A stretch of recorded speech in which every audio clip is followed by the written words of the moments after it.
Hello everyone, मैं Veenu Verma excel in education channel में आप सभी का स्वागत करती हूँ। फ्रेंड्स, यहाँ पर आपकी तैयारी यूपीएचएससी एडवर्टीजमेंट 51 के लिए जीएस की पोर्शन को मैं कवर कराती हूँ।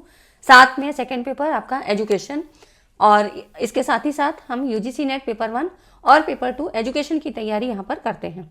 आज की इस वीडियो को जो कि ये आपके ऐतिहासिक कथन से है, प्रमुख ऐतिहासिक कथन जो कि आपकी परीक्षा में जीएस के पोर्शन में पूछे जाते हैं। एक दो क्वेश्चन मैं दिखाऊंगी भी आपको कि पीवाईक्यूज में किस तरह के क्वेश्चन पूछे गए हैं, इनसे रिलेटेड है। और इस वीडियो में आपको काफ़ी सारी इंपॉर्टेंट चीज़ें, काफ़ी इंपॉर्टेंट कथन और नारे मिलेंगे जो आपके एग्जाम में पूछे जाते हैं। जो जीएस के पोर्शन में क्वेश्चन आते हैं, इसमें आपके करेंट अफेयर और जीएस के इसी तरह के सिंपल सवाल आते हैं, लेकिन वो काफ़ी डिटेल में भी पूछे जा सकते हैं। ठीक है, तो प्रीवियस ईयर क्वेश्चन आप देखिए, आपको प्लेलिस्ट में सारी वीडियोस मिल जाएंगी।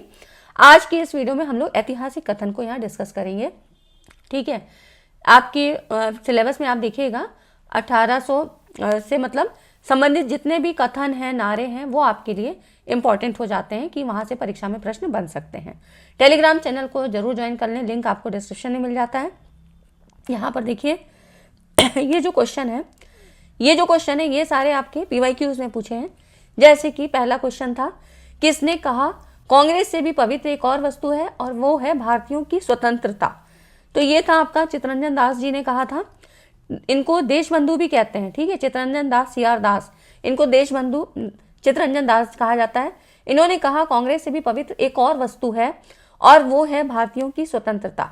और इनका जो उपनाम है ना, देशबंधु के नाम से भी जाना जाता है। तो इस तरह जितने भी रिलेटेड कॉन्सेप्ट हैं वो भी मैंने आपको यहाँ पर कवर कराए हैं।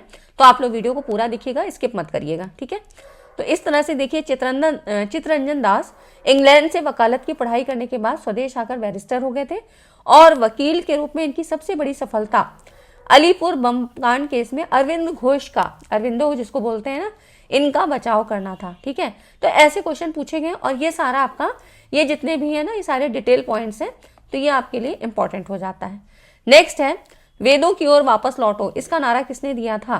तो ये थे स्वामी दयानंद सरस्वती जी। ठीक है, इन्होंने आर्य समाज की स्थापना की थी। कब की थी? 1875 में। ठीक है, ऐसे भी पूछा जा सकता है। और सत्यार्थ प्रकाश इनकी प्रसिद्ध रचना है।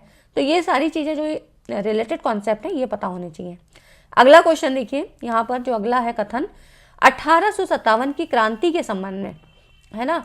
यहाँ से ही आपकी हिस्टोरिकल जितना भी बैकग्राउंड है वो आपको पढ़ना है, आपके सिलेबस में मेंशन है। ठीक है, तो 1857 से 1950 तक का जितना भी है वो सारी चीज़ें आपको पढ़नी है। तो 1857 की क्रांति के संबंध में किसने कहा यह विद्रोह भारत की स्वतंत्रता के लिए सुनियोजित युद्ध था?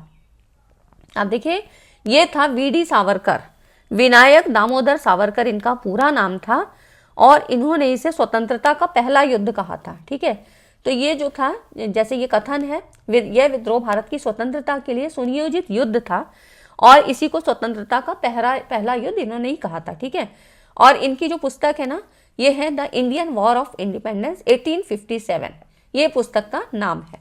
तो इस तरह से आपको ये सारी चीजें थोड़ा सा मेंशन कर दी है, मैंने आपको याद रखना है। नेक्स्ट देखिए, 1857 की विद्रोह के किस नायक ने फ्रांस के सम्राट को लिखा था? अंग्रेज सरकार के अन्याय एवं शपथ भंग के कार्य चारों ओर ऐसे दहक रहे हैं जैसे सूर्य की किरणें। तो ये नाना साहब ने कहा था। ठीक है, तो यहाँ पर ये जो है नाना साहब से संबंधित कथन है। थोड़ा सा ऐसे रिलेट करके पढ़ेंगे ना, जैसे सूर्य की किरणें, तो ये किसने, तो ऐसे कुछ कुछ आपको कीवर्ड्स ऐसे याद रखने हैं। ठीक, नेक्स्ट देखिए, अगला जो क्वेश्चन है, किसने कहा था कांग्रेस पतन के लिए लड़खड़ा रही है? मेरी सबसे बड़ी अभिलाषा जब तक मैं भारत में हूं कांग्रेस की शांतिपूर्ण समाप्ति में सहयोग करना है। तो ये लॉर्ड कर्जन, इन्होंने ये जो है ये कथन कहा था। ठीक है, तो और लॉर्ड कर्जन 1899 से 1905 तक भारत के वायसराय रहे। कब से? 1899 से 1905 तक। 1905 में क्या हुआ था? ये बंगाल विभाजन है ना। तो 1885 में राष्ट्रीय कांग्रेस के गठन के दौरान इस कथन को इन्होंने कहा था। ठीक, तो ये है आपका जो है ये लॉर्ड कर्जन का कथन है। ठीक है, तो नेक्स्ट आप देखिए, यहाँ पर है, किसने कहा था हमें मर्दों की तरह खुलकर रहना चाहिए कि हम अपनी मज्जा तक राजभक्त हैं। ठीक है, और हमें अंग्रेजी राज्य से हुए फायदों का ज्ञान है। तो यहाँ पे बोन मैरो है ना, मज्जा, मतलब बात कह रहे हैं कि हमें मर्दों की तरह खुलकर रहना चाहिए कि हम अपनी मज्जा तक राजभक्त हैं और हमें अंग्रेजी राज्य से हुए फ़ायदों का ज्ञान है। ये दादा भाई नौरोजी ने कहा था। और ये जो है ब्रिटिश कालीन भारत के एक पारसी बुद्धिजीवी, शिक्षा शास्त्री, कपास के व्यापारी, एक मतलब अर्थशास्त्री भी थे, राजनीतिक और सामाजिक नेता थे। और इन्हें ही भारत का क्या कहा जाता है, वयोवृद्ध पुरुष। ठीक है, अगर आपसे कहीं ये पूछा जाए कि वयोवृद्ध पुरुष है ना, तो ये जो है दादा भाई नौरोजी को कहा जाता है। और इनका ही जो सिद्धांत था आपके अर्थशास्त्र में, धन के निष्कासन का सिद्धांत इन्होंने ही दिया था। और इनकी जो पुस्तक है इसका भी नाम जान लीजिए, poverty and un British rule in India. ठीक है, poverty and un British rule in India, इसको लिख लीजिएगा। ठीक है, तो यहाँ पर अगर मैं सारा चीज़ लिखने लगूंगी तो फिर टाइम ज़्यादा लग जाता है, तो मैं फिर से रिपीट कर रही हूँ। पॉवर्टी मतलब गरीबी है ना, पॉवर्टी एंड अन ब्रिटिश, ठीक है, poverty and un British rule in India, ये इनकी पुस्तक का नाम था। काफ़ी पूछा जाता है दादा भाई नौरोजी का। नेक्स्ट है किसने कहा था भारतवर्ष तलवार के बल पर जीता गया था और तलवार के बल पर उसे ब्रितानी कब्जे में रखा जाएगा? एल्गिन। इन ये जो कथन था एल्गिन का था, लॉर्ड एल्गिन सेकंड। ठीक है, लॉर्ड एल्गिन सेकंड, द्वितीय जिसको कहा जाता है, भारत के एक वायसराय थे जो 1894 से 1899 तक पद पर रहे। तो ये जो है एल्गिन जिसको कहते हैं, ठीक है, इनका नाम था एल्गिन सेकंड, 1894 से 1899 तक ये वायसराय के जो है पद पर रहे, भारत के वायसराय। ठीक है, इन्होंने ही कहा था। नेक्स्ट देखिए, किसने कांग्रेस को जनता के अत्यंत अल्प मत का प्रतिनिधि कहा है? ये लॉर्ड डफरिन। इन्होंने कांग्रेस को सूक्ष्म अल्पसंख्यक कहा। ठीक है, तो चाहे जनता के अत्यंत अल्प मत का प्रतिनिधि, क्योंकि देखिए बुक्स के हिसाब से थोड़ा थोड़ा कहीं चेंजेस मिल जाते हैं, तो कांग्रेस को सूक्ष्म अल्पसंख्यक कहा था लॉर्ड डफरिन ने। भारतीय राष्ट्रीय कांग्रेस INC जिसको कहते हैं, इंडियन नेशनल कांग्रेस INC। ठीक है, तो भारतीय राष्ट्रीय कांग्रेस की नींव रखने के दौरान लॉर्ड डफरिन भारत के वायसराय थे। जब भारतीय राष्ट्रीय कांग्रेस की नींव रखी गई थी तो ये भारत के वायसराय थे लॉर्ड डफरिन। ठीक है, पहले जो था नाम ना इसका भारतीय राष्ट्रीय कांग्रेस, इसका पहले नाम था भारतीय राष्ट्रीय संघ। और 1885 में, यहाँ पर 1885 में A.O. ह्यूम ने, है ना, A.O. ह्यूम ये नाम था इनका, इन्होंने ही इस संगठन का गठन किया था। और इसका नाम यहाँ पर भारतीय राष्ट्रीय संघ, मतलब जो 1885 में A.O. ह्यूम ने गठन किया था। ठीक है, और इसके बाद इसी भारतीय राष्ट्रीय संघ का नाम बदल के INC कर दिया। कुछ नेताओं ने भारतीय राष्ट्रीय संघ का नाम बदलकर इंडियन नेशनल कांग्रेस, भारतीय राष्ट्रीय कांग्रेस कर दिया था। ठीक है, तो ये चीज़ें कुछ बताने की इसलिए ज़रूरी हो जाती है कि थोड़ा सा लिंक आपको पता होना चाहिए। और लॉर्ड डफरिन उस समय क्या थे, वायसराय थे, जबकि INC इंडियन नेशनल कांग्रेस की नींव रखी गई थी। और पहले इसका क्या नाम था, भारतीय राष्ट्रीय संघ, बाद में बदल दिया गया था। ठीक है, तो 1885 में भारतीय राष्ट्रीय संघ की स्थापना हुई थी। तो नेक्स्ट आप देखो, अगला जो है, कलकत्ता ही वो केंद्र है जहाँ से संपूर्ण बंगाल और बेशक संपूर्ण भारत में कांग्रेस दल को परिचालित किया जाता है। ये कथन किसका है? लॉर्ड कर्जन का है। ठीक है ना, तो लॉर्ड कर्जन, बंगाल विभाजन इन्हीं के समय का हुआ था। 1905 में बंगाल विभाजन हुआ था और ये इतिहास में इसको बंग भंग के नाम से जाना जाता है। क्या नाम है? बंग भंग, है ना, बंगाल विभाजन। तो और ये जो थी इनकी जो फूट मतलब नीति थी, अंग्रेजों की जो फूट डालो राज्य करो नीति, ये इसी का ही अंग था। ठीक है, तो अंग्रेजों की फूट डालो राज्य करो नीति का ही ये अंग था। बंगाल विभाजन बंग भंग के नाम से प्रसिद्ध था। ठीक है, तो लॉर्ड कर्जन का बंगाल विभाजन 1905 में हुआ था। फिर है, किसने कहा ब्रिटिश शासन एक स्थायी, बढ़ता हुआ तथा लगातार बढ़ता हुआ विदेशी आक्रमण है जो धीरे धीरे सही मगर पूरी तरह देश को नष्ट कर रहा है? ये भी था दादा भाई नौरोजी का। दादा भाई नौरोजी के बारे में चीज़ें मैंने बता दी हैं। बुक का नाम आपको पता होना चाहिए, पॉवर्टी। ठीक है, पॉवर्टी मतलब इसकी बात कर रहे हैं, पॉवर्टी गरीबी, एंड अन ब्रिटिश रूल। ठीक है, un British rule in India, rule in India, ये इनकी बुक का नाम है। ठीक है, दादा भाई नौरोजी की, है ना। तो इस तरह से ये बुक है। इसको आपको पता होना चाहिए। अगला देखिए, किसने एक सार्वजनिक भाषण में राष्ट्रीय कांग्रेस पर हमला किया और उसे जनता के बहुत सूक्ष्म भाग माइक्रोस्कोपिक माइनॉरिटी का प्रतिनिधि बनाकर उसकी हंसी उड़ाई थी। तो देखिए जो कथन का रूप है थोड़ा बदल गया है, डफरिन, ठीक है ना। तो लॉर्ड डफरिन ने कांग्रेस को सूक्ष्म अल्पसंख्यक कहा था, या यहाँ पर देखिए इस तरह से इन्होंने कहा कि उसे जनता के बहुत सूक्ष्म भाग का प्रतिनिधि बनाकर उसकी हंसी उड़ाई, ठीक है। तो ये भी लॉर्ड डफरिन का ही यहाँ पर कथन था। नेक्स्ट है, किसने कहा मुझे खुशी है कि कांग्रेस बराबर नीचे की ओर जा रही है क्योंकि यह राजद्रोही संस्था है और इसके नेता संदिग्ध चरित्र के लोग हैं। तो ये एल्गिन सेकंड ने ही कहा था, ठीक है। अगला देखिए यहाँ पर, उदारवादियों की कार्यपद्धति को किसने भिखमंगी राजनीति, पॉलिटिकल मेंडिसेंसी की संज्ञा दी? उग्रवादियों ने दी थी, है ना। उग्रवादियों ने ये कहा था कि भिखमंगी राजनीति। तो जो उदारवादियों की क्रांति थी ये 1848 में आई थी और यूरोपीय देशों में गरीबी, बेरोजगारी, भुखमरी से ग्रस्त किसान मजदूर विद्रोह कर रहे थे। और यहाँ पर उदारवादी, है ना, उदारवादी देखिए यहाँ पर उदारवादियों की कार्यपद्धति को किसने भिखमंगी राजनीति कहा था? तो देखिए जो उदारवादियों की कार्यपद्धति के साधन थे वो थे प्रार्थना, याचना और विद्रोह। तो ये उग्रवादियों ने कहा था भिखमंगी राजनीति। और यहाँ देखिए, किस उग्रवादी नेता ने उदारवादियों के संबंध में कहा था, यदि हम साल में एक बार मेढकों की तरह टर टर करके चुप होते रहे तो हमें कभी अपने प्रयासों में सफलता नहीं मिलेगी। ये कहा था बाल गंगाधर तिलक ने, ठीक है।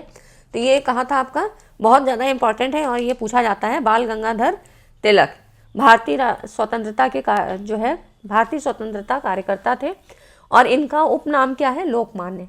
इनको जो है लोकमान्य तिलक, है ना, इस नाम से भी जाना जाता है। तो उपनाम भी पता होना चाहिए, जैसे चित्तरंजन दास का, सी आर दास का देशबंधु के नाम से, है ना। तो इसी तरह इनका उपनाम है लोकमान्य। इन्हें देखिए, इनको भारतीय अशांति का जनक भी कहा जाता है। कभी ऐसे आपसे पूछ लिया जाए उपनाम की वजह से कि इस नाम से किसको पहचाना जा सकता है, तो यही है भारतीय अशांति का जनक। इनको बाल गंगाधर तिलक को कहा जाता है भारतीय अशांति का जनक। और इन्होंने होम रूल लीग की स्थापना भी की थी, ठीक है। तो ये इनका जो कथन है इसको आप ऐसे कीवर्ड से याद रखिए, टर टर मेढक की तरह, है ना। तो ये हो गया, इसको आप आसानी से याद कर सकते हैं। फिर है, ये भी बहुत इंपॉर्टेंट है, स्वराज मेरा जन्म सिद्ध अधिकार है, उससे मैं लेके रहूंगा। ये भी बाल गंगाधर तिलक ने कहा था, ठीक है, लोकमान्य तिलक या बाल गंगाधर तिलक। राजनीतिक स्वतंत्रता राष्ट्र की प्राणवायु है, ये कथन किसका है? अरविंद घोष का। अरविंद घोष अरविंदो के नाम से जाने जाते हैं, ठीक है। अरविंदो, जिसको हम फिलॉसफी में भी पढ़ते हैं, तो अरविंदो के नाम से जाना जाता है। और ये एक भारतीय दार्शनिक, योगी, गुरु, कवि और राष्ट्रवादी जो है थे, ठीक है। तो राष्ट्रवादी, तो यहाँ पर इनके बारे में ये सारे कथन हैं। राजनीतिक स्वतंत्रता राष्ट्र की प्राणवायु है। अगला जो क्वेश्चन है, ये कथन किसका है? अंग्रेज हुकूमत का